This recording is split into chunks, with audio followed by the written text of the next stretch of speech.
دوست دار چہر یارم تاب اولاد علی، مذہب حنفی دارم ملت حضرت خلیل، خاک پائے غوث العظم زیر سایہ ہر ولی۔ حمد و صلات کے بعد واجب الاحترام معزز سامعین کرام عاشقان مصطفیٰ صلی اللہ علیہ وسلم، میرے دینی یقینی ایمانی روحانی بھائیو السلام علیکم ورحمۃ اللہ وبرکاتہ۔ برادری محترم حضرت الحاج صاحبزادہ سکندر سلطان صاحب، برادر عزیز حضرت صاحبزادہ عابد سلطان صاحب، عزیزم حیات سلطان صاحب، عزیزم تیمور سلطان صاحب، عزیزم سلطان علی حسن صاحب، اور میرے بہت ہی مہربان ساتھی جناب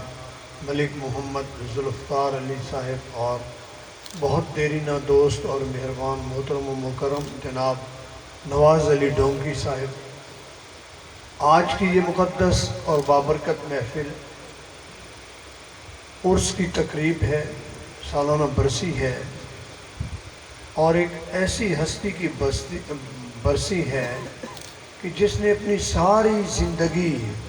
کو ایک مشن کے طور پہ گزارا ہے، اور جب اس دنیا میں تھے تو زندگی کو مختلف حصوں میں تقسیم کیا تھا، اور اب جب اس دنیا سے تشریف لے گئے تو بھی اس انداز سے گئے کہ بچھڑے کچھ اس انداز سے کہ رت ہی بدل گئی، ایک شخص سارے شہر کو ویران کر گیا۔ آپ نے اپنی زندگی کا مشن کیا بنایا، یہ آپ کے سامنے عرض کرنا ہے، اور مختصر وقت میں مزید کل انشاءاللہ ٹائم ہوا تو گفتگو ہوگی، ورنہ جو عرس کی اصل مقصد ہے، تقریبات ہیں، وہ چادر پوشی ہے اور ختم اور دعا ہے۔ الدعاء مخر العبادہ، ہر عبادت کا مقصد دعا ہے، تو انشاءاللہ تعالیٰ اس دعا سے ہم سب کی جھولیاں بھرپور ہوں گی۔ میرے عزیز ساتھیوں، سب سے پہلی چیز یہ ہے کہ اللہ پاک نے قرآن مجید فرقان حمید میں فرمایا کہ وَالَّذِينَ يَبِيتُونَ لِرَبِّهِمْ سُجَّدًا وَقِيَامًا، اور تو انہیں دیکھے گا اپنے رب کی بارگاہ میں رکوع کرتے، سجدہ کرتے اور قیام کرتے۔ اور یہ وہ ہستیاں ہیں جنہوں نے اپنی لائف کو عبادت الہی میں گزار دیا۔ اب آپ اندازہ یہ کریں کہ ہمارے والد محترم اور مرشد محترم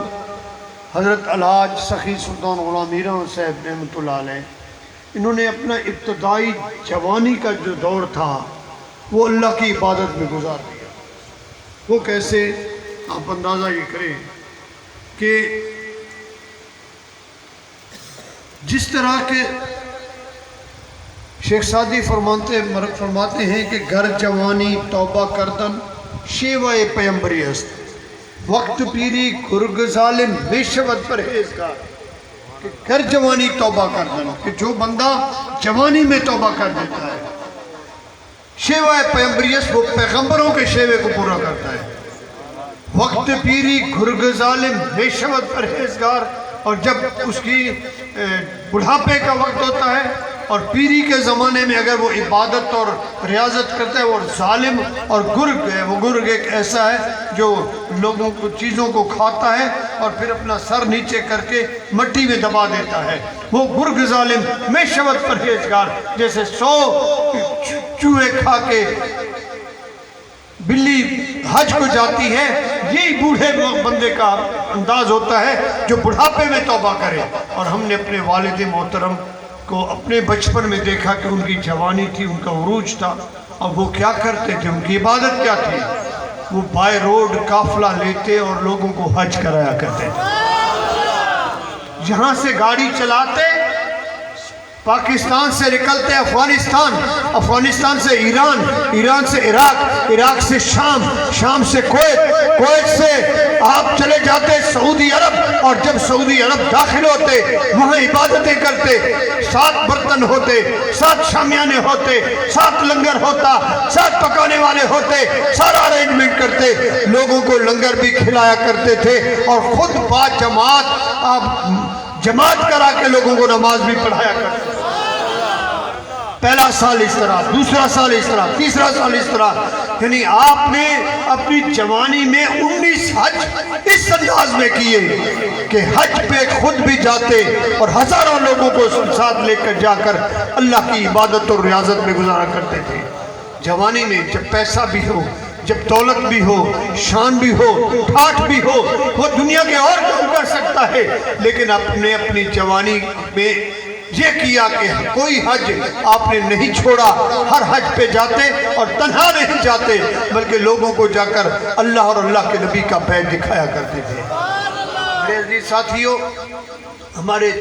چچا گزرے حضرت سلطان غلام دستگیر سے رحمۃ اللہ علیہ، وہ فرمایا کرتے تھے کہ میں نے اپنی زندگی میں اتنا پرسوز قرآن پڑھنا کسی کا نہیں سنا کہ جب ہم مینا میں ہوتے تھے، حالانکہ بڑے بھائی تھے حضرت غلام دستگیر صاحب، وہ فرماتے تھے کہ میں جب بھی ہم مینا میں ہوتے تھے تو سائیں غلام میرا صاحب کو عرض کرتے کہ سائیں جماعت آپ کروائیں کہ جب آپ قرآن کی خیرات کرتے ہو تو سکون مل جاتا ہے۔ یہ تھی عبادتیں، یہ تھی ریاضتیں۔ پھر میں نے جب ان سے پاسپورٹ ان کے دیکھے اور اس میں دیکھا تقریباً آپ نے 350 عمرے کیے۔ کتنے عمرے کیے؟ 350 عمرے۔ امریکہ گئے، واپسی پہ عمرہ، برطانیہ گئے، واپسی پہ عمرہ، جرمنی گئے، واپسی پہ عمرہ، فرانس گئے، واپسی پہ عمرہ، رشیا گئے، واپسی پہ عمرہ، چائنا گئے، واپسی پہ عمرہ، ترکی گئے، واپسی پہ عمرہ، آپ دبئی گئے، واپسی پہ عمرہ، ملیشیا گئے، واپسی پہ عمرہ، انڈونیشیا گئے، واپسی پہ عمرہ۔ جس ملک میں اپنی زندگی میں جس طرح اللہ نے قرآن میں فرمایا ہے سیرو فی الارض، اللہ کے زمین کی سیر کرو، آپ نے دنیا کے سارے ملک دیکھے سوائے اسرائیل کے، ساری دنیا دیکھی ہے، لیکن جس ملک میں بھی جاتے واپسی پہ آپ عمرہ کر کے ادھر آ جاتے تاکہ اللہ اور اللہ کے رسول کا بیت بھی دیکھ کر آؤ۔ میں آپ کی خدمت میں، مجھے یہ سعادت نصیب ہے کہ میں آپ کی خدمت میں آپ کے ساتھ گیا اور مجھے فرماتے بیٹا میرا ارادہ ہے کہ میں عمرہ کروں اور آپ کو ساتھ لے جاؤں۔ میں کہا حضور میری خوش بختی ہے، فرمایا پاسپورٹ لو، ویزا لگواؤ۔ ویزا لگوا لیا، میں اور والد صاحب ہم دونوں نکلے یہاں سے والد صاحب کا عراق کا ویزا لگ گیا تھا، میرا نہیں لگا۔ جب ہم ادھر گئے بیت اللہ شریف حاضری دی اور عمرے کیے، کئی عمرے کیے، اور روزانہ ہم جدہ آ کے رہتے اور وہاں سے صبح کو پھر احرام باندھ کے میقات پہ جا کر پھر عمرہ کرتے۔ اس طریقے سے عمرے ہوتے رہے اور آپ تہجد گزار تھے۔ تہجد کے ٹائم مجھے لے جاتے بیت اللہ شریف، وہاں تہجد کی نماز پڑھاتے، فجر کی نماز وہاں ہوتی، یہ سلسلہ ہمارا چلتا رہتا۔ اور مدینہ شریف گئے، جب مدینہ پاک گئے تو مجھے فرماتے ہیں کہ بیٹا اب ایک بات سنو۔ میں نے کہا جی حضور۔ فرمایا کہ تمہارا ویزا بھی عراق کا لگ جائے گا۔ میں نے کہا کیسے؟ کہتے بس یہاں سے حکم ہو گیا ہے، میں اکیلا نہیں جاؤں گا، عراق بھی اکٹھے جائیں گے۔ وہاں سے مجھے کہا جدہ چلے، جدہ آئے، یہاں کونسلیٹ سے ملے، اس کو کہا کہ چلے میرے ساتھ عراق کی کونسلیٹ کے پاس ویزا لگوائے۔ ویزا جیسے ہم گئے پہلے دن مہر لگ گئے، ویزا لگا اور ہم یہاں سے سعودی عرب سے حاضری دے کے عراق پہنچے۔ اچھا گیا تو میں خدمت میں تھا نا، جب عراق پہنچے تو وہاں رات عشاء کی نماز ہوتی اور عشاء کے بعد ہم سو جاتے، تو میں جوانی کی نہیں تھی، سو جاتا۔ تہجد کے ٹائم آپ خود اٹھتے، تہجد ادا کرتے اور اسٹوو پہ پانی کیٹلی بھر کے چائے بناتے، اور چائے بنا کے آپ تسبیح پڑھ رہے ہوتے تو میری آنکھ کھل جاتی اور میں کہتا ہوں حضور میں چائے بناتا ہوں۔ فرمایا چائے بن رہی ہے تم تہجد پڑھ لو۔ تہجد پڑھے، پھر چائے ان کو بھی پیش کی، خود بھی، یعنی آپ نے خدمت میں گیا تھا لیکن آپ کی عاجزی کا یہ عالم تھا کہ خود چائے بھی بناتے، خود تہجد کے لیے اٹھتے اور خود وضو بنا کے آپ اللہ کی عبادت کیا کرتے تھے۔ یہ اس ولی کی نشانی ہے کہ جو کسی اور کو نہیں ستاتا، کسی اور کو نہیں جگاتا، کسی اور کو تنگ نہیں کرتا، بلکہ کوشش یہ کرتا ہے کہ لوگ میرے ساتھ مل کے فیض یاب ہوں اور آگے بڑھ کر آگے فیض کو بڑھاتے رہے۔ معزز سامعین کرام، حضرت الحاج سلطان غلام مینا صاحب رحمۃ اللہ علیہ ہمارے تو والد بھی اور مرشد بھی، لیکن آپ جتنے بھی احباب جلوہ گر ہیں، کسی نے ان سے ملاقات کی ہے، کسی نے ان کی زیارت نہیں کی، ان کو یہ فیض حاصل نہیں ہو سکا، لیکن اتنی چیز آپ اپنے ذہن میں ضرور رکھیے گا کہ آپ نے پہلا جو عشرہ تھا زندگی کا وہ عبادت میں اور حج کرنے میں گزارا، اور دوسرا جو ان کا عشرہ زندگی کا گزرا وہ آپ نے لوگوں کو حج کرانے میں گزارا۔ جو ان کا تیسرا عشرہ زندگی کا تھا، ویلکم، نعرہ تکبیر، نعرہ رسالت، نعرہ تحقیق، نعرہ غوثیہ، نعرہ حیدری، نعرہ سلطانیہ۔ معزز سامعین کرام، آپ نے عبادت اور ریاضت خود بھی کی، لوگوں کو بھی کرائی، اور اللہ کا گھر لوگوں کو بھی دکھایا، اور کئی ایسے لوگ ہیں جن کو آپ نے فی سبیل اللہ اپنی گرہ سے حج کروایا۔ یہ بھی ایک عبادت تھی۔ پھر ایک ایسا لمحہ آیا کہ رب کائنات نے ان کو ایک مقام عطا کیا، مرتبہ عطا کیا، اور آپ ایڈوائزر بنے لینڈ ریفارم کے، زمینوں کے۔ تو آپ نے جتنے بھی غریب دیکھے، جتنے بھی مزیرے دیکھے، جتنے بھی راہک دیکھے، ان کو بلایا اور زمینیں ان کو ڈونیٹ کرتے رہے۔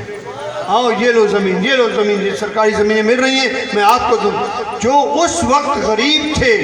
جو مسکین اور نادار تھے، آپ نے ان کو زمینیں دی۔ آج ایک ایک بندہ 3-3 کلومیٹر زمین کا مالک ہے،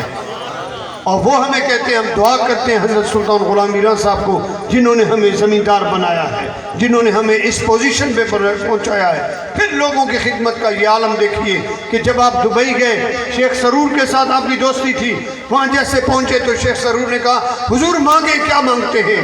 آپ نے فرمایا، میں تو خود دینے والا ہوں، عارفوں کی اولاد ہوں، میں تجھ سے کیا مانگوں گا؟ یہاں جتنے میرے سلطانی فقیر ہیں ان کو نوکریاں دو۔ 100 بندوں کو آپ نے 2 محکموں میں نوکری لے کر دی، 50 بندے پیٹرولیم میں لگا دیے، اور 50 بندے ابوظہبی کے بلدیات میں لگا دیے۔ یہ کیا تھا؟ آپ کا وہ سخاوت کا سلسلہ تھا کہ جس کے گھر میں چولہا جلے گا، جس کا گھر آباد ہوگا، جس کے بچے سکھ سوئیں گے، اور ان کے سکھ کی دعا مجھے مل جائے گی۔ آپ نے اپنی زندگی کو اس طریقے سے گزارا کہ لوگوں کی خدمت کی ہے، حقوق العباد کا خیال کیا ہے، حقوق اللہ کا خیال کیا ہے، اور میرے لیے وہ ماڈل مرشد تھے۔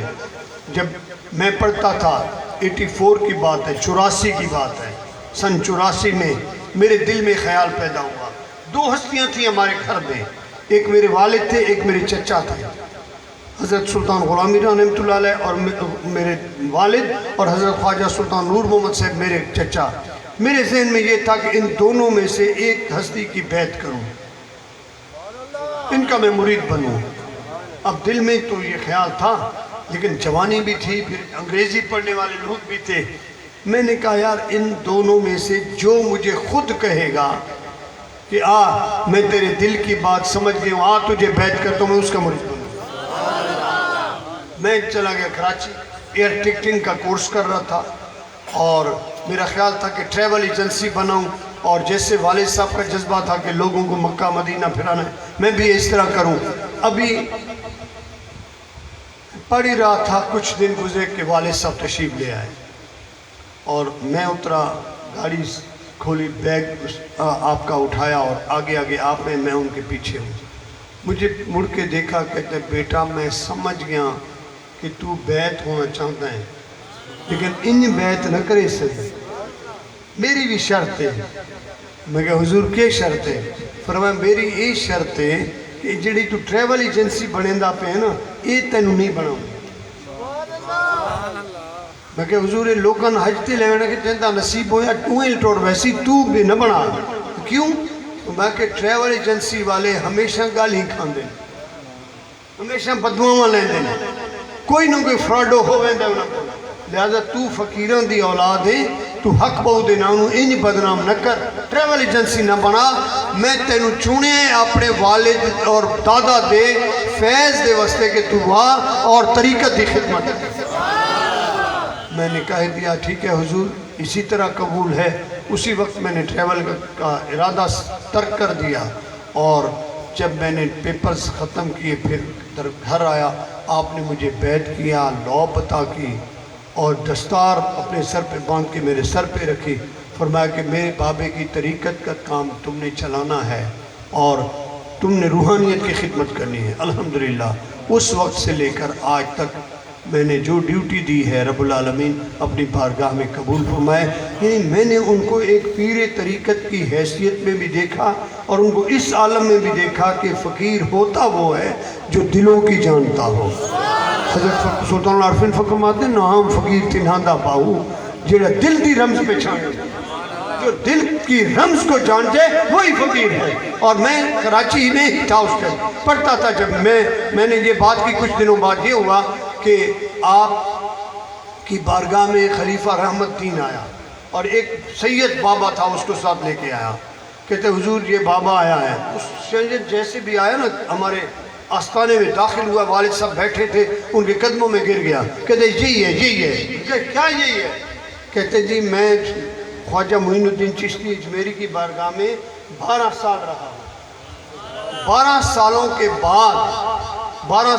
بعد خواجہ معین الدین نے مجھے کہا جاؤ کراچی جاؤ اور وہاں حضرت سلطان باہو کا مرید بن جاؤ، ان سے فیض لو، تمہارا فیض ادھر ہے، تمہاری امانت ادھر ہے۔ میں وہاں سے آ گیا ہوں کراچی۔ اب یہاں حیران تھا، لوگوں سے پوچھا سلطان باہو کی اولاد کو ادھر ہے، تو لوگوں نے کہا وہ تو جنگ میں ہے، ادھر کدھر تلاش کر رہے ہو؟ اسی دوران کسی نے رحمت دین خلیفے کا بتایا، رحمت دین نے کہا کہ میرے مرشد ہیں حضرت سلطان باہو کی اولاد، لیکن وہ مرضی کے مالک ہیں، کبھی ان کا آنا ہوتا ہے، اچانک تشریف لے آتے ہیں، جب آئیں گے تو میں آپ سے ملاؤں گا۔ عرض کیا میں نے چونکہ جھنگ نہیں جانا تھا، مجھے حکم تھا کراچی میں ہوں، وہاں ملیں گے، تو میں انتظار کر رہا تھا۔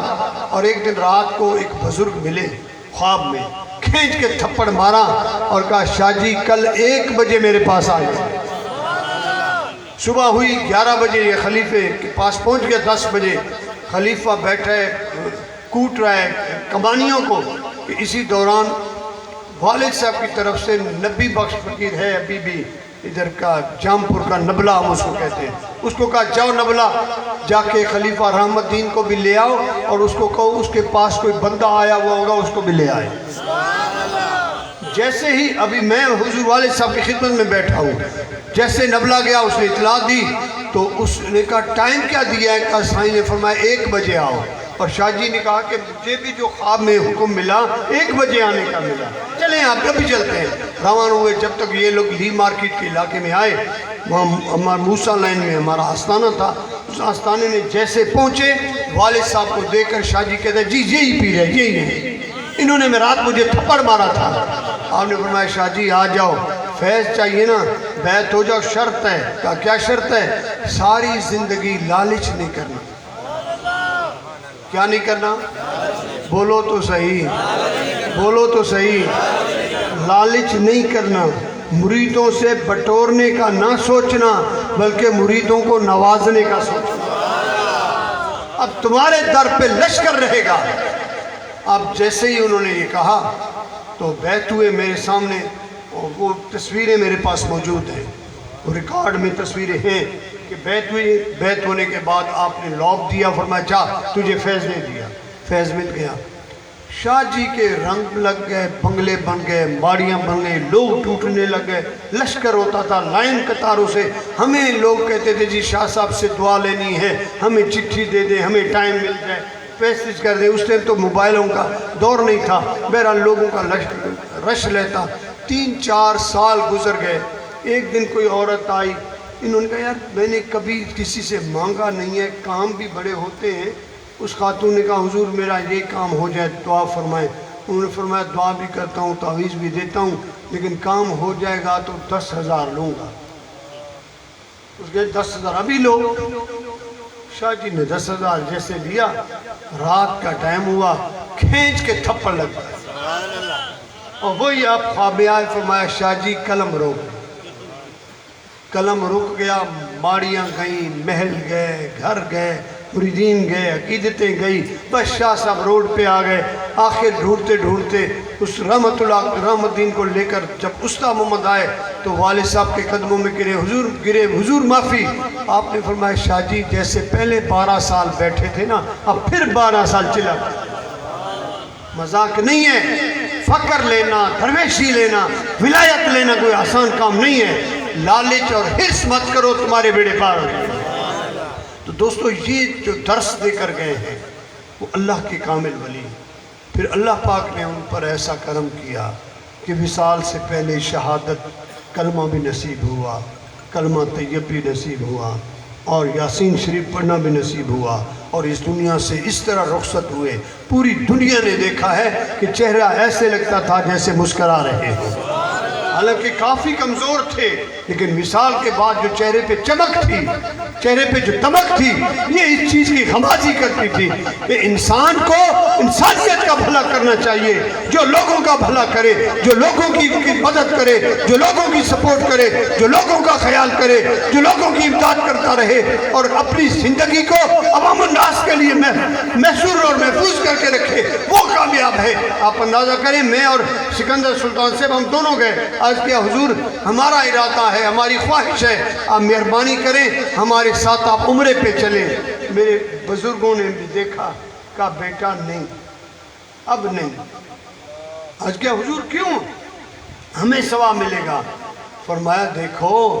جب جوانی ہوتی ہے، جب طاقت ہوتی ہے، جب پاور ہوتا ہے، جب صحت ہوتی ہے، اس صحت اور طاقت کے ساتھ بیت اللہ جاؤ بھی پاکیزہ رہو گے، مدینہ جاؤ بھی پاکیزہ رہو گے، عبادت کا بھی مزہ آئے گا۔ اور اس بڑھاپے میں جب انسان کے کپڑے بھی صاف نہ رہ سکے، ہمارا ادب خراب مت کرو، ادب پہلا کرینہ ہے محبت کے کرینوں میں۔ کہیں ایسا نہ ہو کہ اللہ کا پاک کی بارگاہ میں جاؤں اور اللہ کے رسول کے بارگاہ میں جاؤں اور جسم کے کپڑے ناپاک ہو اور بیت بھی نہ ہو جائے، اس لیے میں اس حالت میں وہاں نہیں جانا چاہتا۔ بس آپ کا ارادہ ہے، آپ بچوں کے لیے دعا ہے کہ آپ عمرے بھی کرتے رہو گے، آپ حج بھی کرتے رہو گے، لیکن مجھے اس عمر میں مت کھینچو۔ مجھے رب کائنات نے جب تک توفیق دی تھی، میں نے ہمت کے ساتھ عمرے بھی کیے، حج بھی کیا ہے، اور اللہ کے فضل و کرم سے 19 حج کیے ہیں۔ رب کائنات اپنی بارگاہ میں قبول فرمائے، اور 19 حجوں میں سے 4 حج آپ کے حج اکبر۔ میرے عزیز ساتھیوں، وقت بہت بیت چکا ہے، اور مہمانوں کا بھی ابھی تک آنے جانے کا سلسلہ جاری و ساری ہے۔ کل انشاءاللہ تعالی تقریب ہوگی ختم پاک کی، اور اس میں آپ نے اور ہم نے شرکت بھی کرنی ہے، چادر پوشی کرنی ہے، اور چادر پوشی کے بعد ہم نے ختم پڑھ کے دعا ہوگی۔ اس وقت تک جو مجھے قرآن مجید فرقان حمید کے ختم مل چکے ہیں وہ 40 سے زیادہ ہیں، اور مزید جو ہے کل تک آپ دیکھیں، جو لوگ ختم پاک پڑھیں، جو قرآن پڑھیں، درود پڑھیں، کلمہ پاک پڑھیں، نیکوں نے راہ دیا تھا، تو وہ جتنا بھی پڑھ کے آپ مل کریں گے ان کے ایصال ثواب کیا جائے گا۔ اللہ تبارک و تعالیٰ ان مقدس ہستیوں کا روحانی سایہ ہمارے سروں پہ قائم و دائم فرمائے۔ اور آخری بات ایک عرض کر کے اجازت چاہتا ہوں کہ حضرت سلطان العارفین سخی سلطان باہو نے فرمایا کہ جو اللہ کا ولی اس دنیا میں ہوتا ہے تو 3 کام اس کے ذمہ ہوتے ہیں۔ کتنے 3 کام۔ ایک اللہ کی عبادت،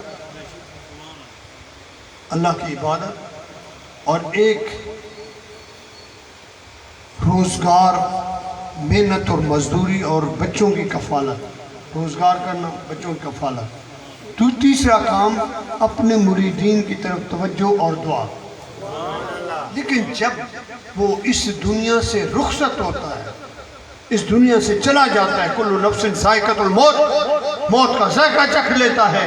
تو پھر 2 کام اس سے معاف ہو جاتے ہیں، ایک کام اس کا بڑھ جاتا ہے۔ حضور وہ کیسے 2 کام ہیں جو اسے معاف ہو جاتے ہیں؟ فرمایا بچوں کی کفالت اور عبادت الہی، اس پہ معاف ہے، لیکن مریدوں کی طرف توجہ کرنا اور بڑھ جاتا ہے، کیونکہ جب انسان کا روح، اللہ کے ولی کا روح وجود کے اندر ہے تو مقید ہے، قیدی ہے، اندر ہے، اور جب یہ روح باہر نکلتا ہے، پرواز ہوتا ہے، پھر کھل جاتا ہے، پھر اس کا ویژن کھلتا ہے، پھر اس کا کام کیا ہے کہ جہاں جہاں بھی کائنات میں جو بھی مرید ہے اور جو پریشان حال ہے، اس اللہ کے ولی کو یاد کرنا مرید کا کام ہے، اور اس کی ہیلپ کرنا اللہ والے کا کام ہے۔ اور بعض لوگ کہتے ہیں جی اللہ والے سے مدد طلب مت کرو، اللہ دینے والا اللہ سے مانگا کرو۔ میں نے قرآن مجید میں فرمان الہی پڑھا ہے، خالق کائنات فرماتے ہیں اغناہم اللہ واغناہم رسول واغناہم المومنین۔ اللہ بھی غنی بناتا ہے، اللہ کا رسول بھی غنی بناتا ہے، اور اللہ کے ولی بھی غنی بناتے ہیں، مومن بندے بھی غنی بناتے ہیں۔ کیسے غنی بناتا ہے؟ اللہ اپنی ذاتی طاقت سے غنی بناتا ہے، اور نبی اللہ سے لے کر غنی بناتا ہے، اور جو ولی ہے وہ اللہ اور اللہ کے رسول سے حاصل کر کے لوگوں میں تقسیم کر کے ان کو غنی بناتا ہے۔ یہ عطائی نعمت ہے، اللہ کی ذاتی نعمت ہے، اللہ اپنی ذاتی قوت سے عطا کرتا ہے، اور جو اولیاء اللہ ہوتے ہیں وہ اللہ سے حاصل کر کے لوگوں میں تقسیم کرتے ہیں، ان کو عطائی طاقت ہوتی ہے، اور رب کائنات کی ذاتی قوت و طاقت ہوتی ہے۔ اللہ پاک ان اولیاء کے صدقے سے، ان بزرگان دین کے صدقے سے ہمارے فیوزات میں برکت عطا فرمائے، اور ہم سب کی مرادوں کو پورا فرمائے۔ وآخر دعوانا الحمدللہ رب العالمین۔ کھڑے ہو کر درود و سلام پڑھیں اور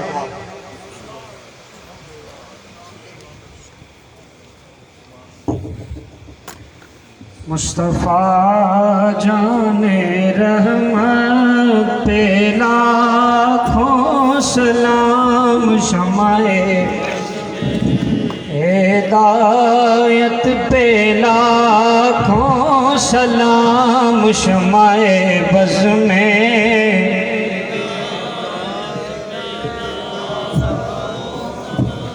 جن کی ہر ادا سنتے مصطفیٰ، جن کی ہر ادا سنتے مصطفیٰ، ایسے پیرے طریقت پہ لاکھوں سلام، مصطفیٰ جان رحمت پہ لاکھوں سلام، شمع بز میں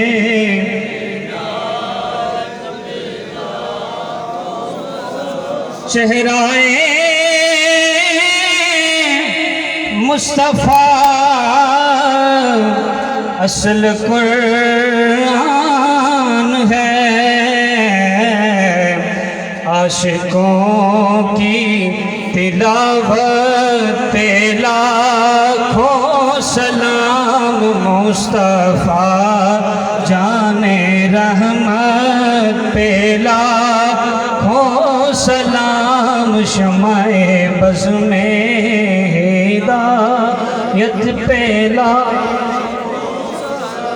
یا رسول اللہ تیرے در کے فضاؤں کو سلام، اور جو مدینہ کی گلی کوچوں میں دیتے ہیں صدا، ان راہگیروں اور فقیروں اور گداؤں کو سلام، دست بستہ ہیں کھڑے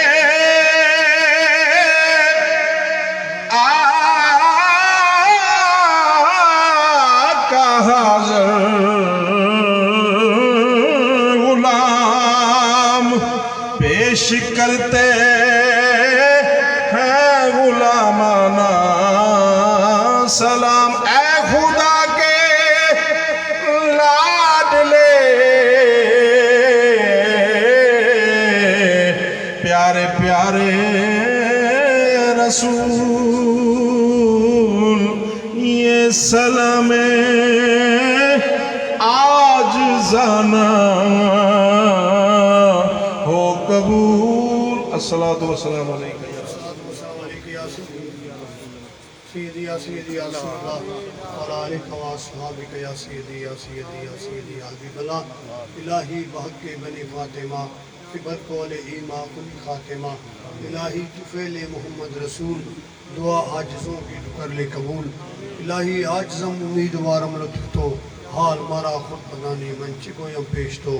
الہی آسان کنی ہر مشکلات طفیل محمد علیہ الصلاۃ کر دعوتم رد کنی ور قبول منو دست دامان آل رسول یا رب تو کریمی و رسول تو کریم صد شکر استیم کی میانے دو کریم ربنا ربنا ربنا تقبل منا انکا انت السمیع العلیم وتب علینا انکا انت التواب الرحیم ربنا آتنا فی الدنیا حسنہ وفی الآخرہ حسنۃ وقنا عذاب النار وادخلنا الجنۃ مع الابرار یا عزیز و یا غفار یا رب العالمین اے مالک اے خالق اے رازق اے رب ذوالجلال والاکرام پیارے حبیب لبیب کے صدقے ہم سب کی دعاؤں کو شرف قبولیت عطا فرما الہ العالمین دور و قریب سے جتنے بھی یہ عاشقان مصطفیٰ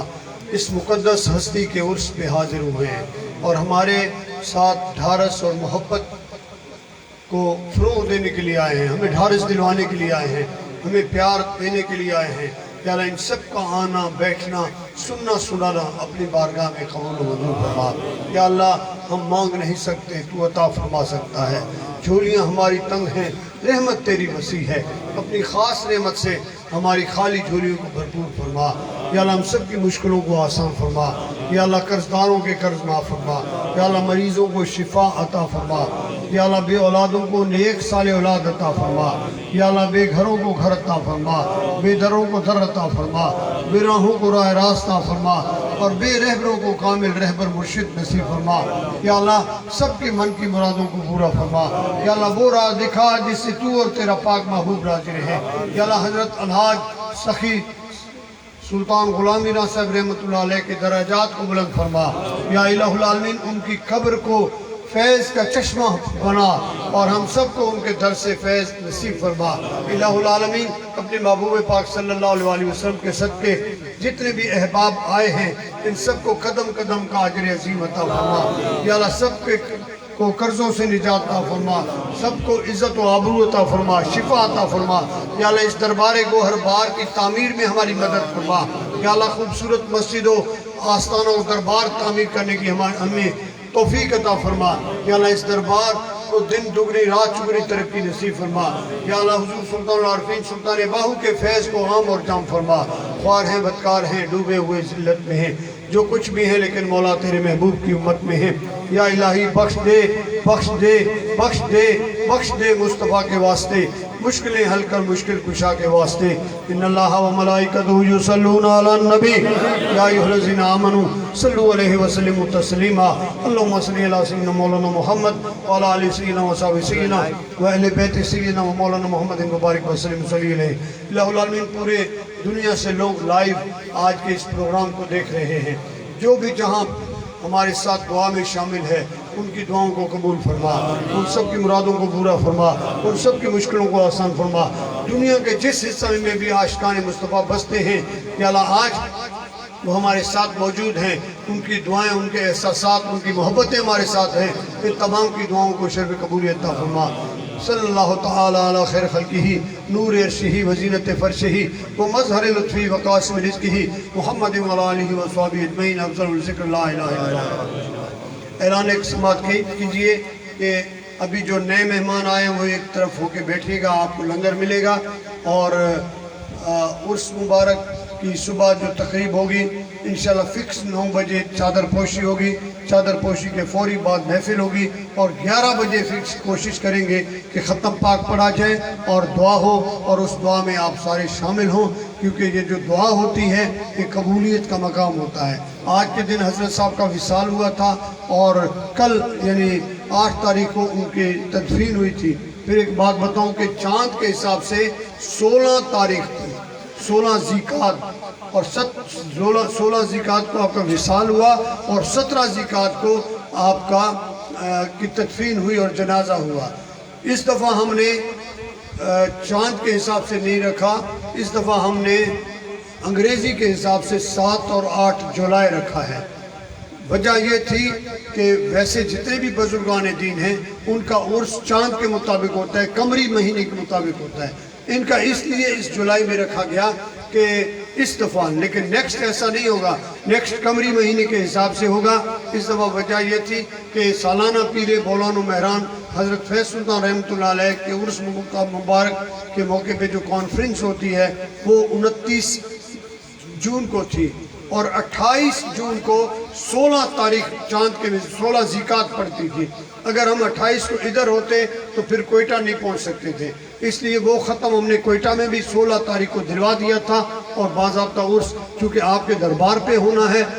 آج کے بعد آئندہ جو بھی عرس مبارک ہوگا وہ انشاءاللہ تعالیٰ اگر ہماری زندگی رہی، نہیں تو آپ سارے جتنے بھی ہیں جو بھی زندہ رہے، آپ تمام کو ذہن میں یہ ہونا چاہیے کہ 16